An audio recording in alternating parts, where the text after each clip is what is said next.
இங்கேருந்து நான் எவ்வளோ சொல்லியிருந்தேன்? 1.5 இன்ச்சு மார்க் பண்ணணும். இப்போ இது ஃபோல்டிங் இருக்கா? நான் ஃபோல்டிங்கில் தான் போட்டிருக்கேன். ஸோ அதே ஃபோல்டிங்கில் வச்சுட்டு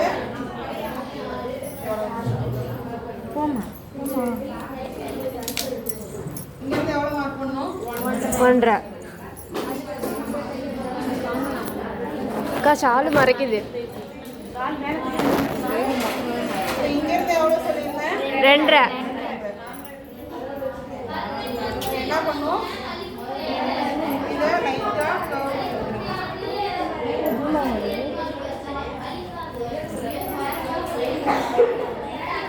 இந்த வளர்ச்சி அடுத்தது குறைச்சி போகாமல் இந்த கார்னர் வந்து டேப் வச்சுட்டு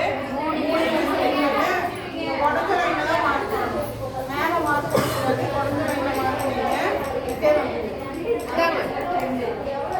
இங்கேருந்து இந்த லைன் மேலே ஸ்ட்ரைட் லைன் முடிச்சோமா?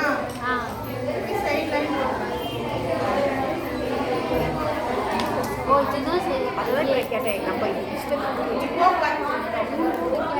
கட் பண்ணும்போது இந்த வளைவை ஃபோல்டிங்கில் வச்சு தான் கட் பண்ணணும். இந்த வளைவு கீழே கொடுத்துருந்தால அதை ஃபோல்டிங்கில் வச்சு கட் பண்ணுங்க.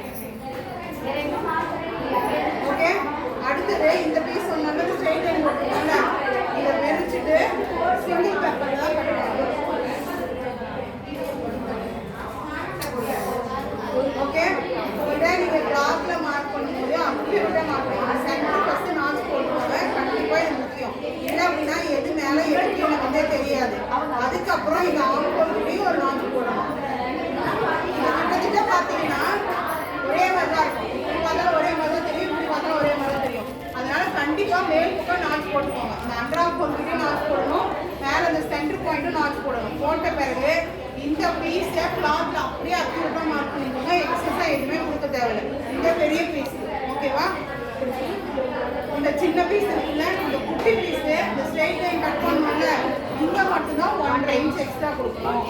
இப்போ இங்கே இருக்கு அப்படின்னா நீங்கள் மார்க் பண்ணுறீங்க, எல்லாமே அக்யூரேட்டாக மார்க் பண்ணுறீங்க. இந்த பக்கம் மட்டும் இங்கேருந்து 1.5 இன்ச் கொடுத்தீங்கன்னா போதுமானது. ஓகேவா? புரிஞ்சா கட் பண்ணி எடுத்துக்கோங்க. நான் பண்ணுறேன். Okay ma'am.